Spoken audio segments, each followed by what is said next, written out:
Mardin Umut Kervanı olarak birçok alanlarda yardımlarda bulunuyoruz. Bu yaptığımız yardımları siz hayırseverlerimizin desteğiyle yapıyoruz.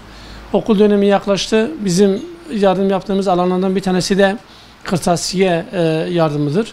Kırtasiye çağrımızı burada yeniliyoruz. Bu dönemde inşallah yetim ve muhtaç kardeşlerimize kırtasiye yardımında bulunacağız Allah'ın izniyle.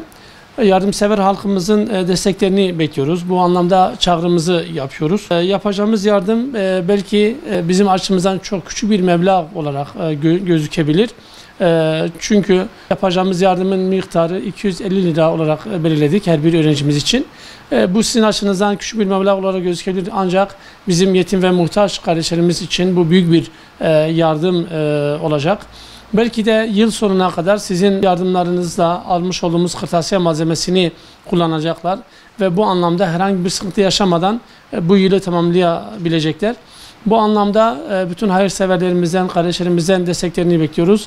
250 lira bir kırtasiye, eğer sizlerden destek gelirse bizler de bu vesileyle onlarca kardeşimize kırtasiye yardımını yapacağız. Allah razı olsun, teşekkür ediyoruz.